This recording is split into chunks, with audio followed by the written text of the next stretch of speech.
Check check check audio audio audio audio audio लगाओ। आप अपना नाम बता दीजिए। मेरा नाम सुधांशु शेखर है।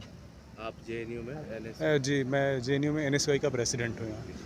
सुधांशु, यहाँ पे एक फिर से दीवार पे स्लोगन लिखा गया है, जी, रीबिल्ड बाबरी मस्जिद, ओके। और उसके नीचे एनएसयूआई का नाम लिखा है। क्या ठीक है। कहेंगे आप?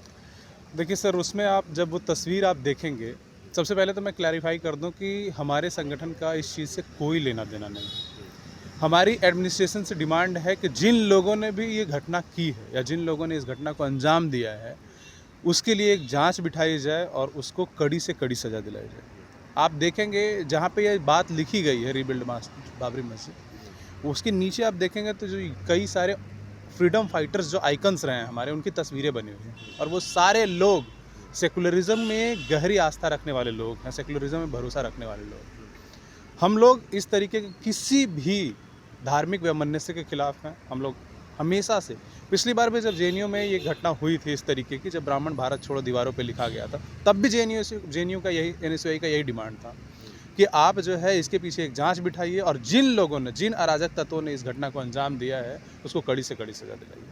संभावना आपके तरफ से क्या है? किस तरह के लोग कौन हो सकते? देखिए, इस कैंपस के अंदर कुछ लोग जो है, कुछ अराजक तत्व जो आ गए हैं बीच में, आप कई बार देखेंगे तो किसी भी आंदोलन को तोड़ने के लिए, किसी भी चीज़ को तोड़ने के लिए, जो स्टूडेंट मोमेंटम एक बिल्ड होता है किसी भी इशू को लेकर के, उसको तोड़ने के लिए कुछ अराजक तत्व इस कैंपस में पैदा किए गए हैं। वो कभी स्टूडेंट्स के साथ मारपीट करते हैं, कभी वो इस तरीके की घटना को अंजाम देते हैं ताकि जो पॉलिटिकल डायरेक्शन है कैंपस का, वो किसी और तरफ मूव कर जाए। कैंपस को जो है पॉलिटिक्स का एक हॉटबेड बना करके रखा हुआ है इन लोगों ने, जो इस तरीके की कंट्रोवर्शियल चीज़ें लेकर के आते हैं और उसके बाद कैंपस को बदनाम करने की कोशिश करते हैं। क्या आप किसी संघ का, किसी पार्टी का नाम लेना चाहें? देखिए, मुझे तो अगर कहा जाए एक तरीके से, तो मुझे लगता है कि एडमिनिस्ट्रेशन को इस बात की ज़रूरत है, इस चीज़ की जिम्मेदारी एडमिनिस्ट्रेशन की है कि वो इस पे जांच बिठाए, इस पे जांच करवाए, और जो लोग भी इसमें इन्वॉल्व हैं वो आप खुद ही उजागर हो जाएगा। उसमें ये जो स्लोगन लिखा गया है, जी, ये कहाँ लिखा गया और कब पता लगा? ये SL2 में लिखा गया है। हम लोगों को भी आज सुबह ही पता चला। हाँ। आज सुबह ही हम लोगों के नॉलेज में आया कि इस तरीके का SL, जो स्कूल ऑफ लैंग्वेजेस 2 है, उसके फर्स्ट फ्लोर पे ये स्लोगन लिखा गया है। हम लोगों को जब ये जैसे ही ये बात पता चली और उसमें नीचे एनएसयूआई का जहाँ पे नाम की बात आई, तो हम लोग तुरंत वहाँ पे पहुँचे। तो हम लोगों ने देखा कि एनएसयूआई ऑलरेडी एक वॉल ग्राफिटी बना चुका था।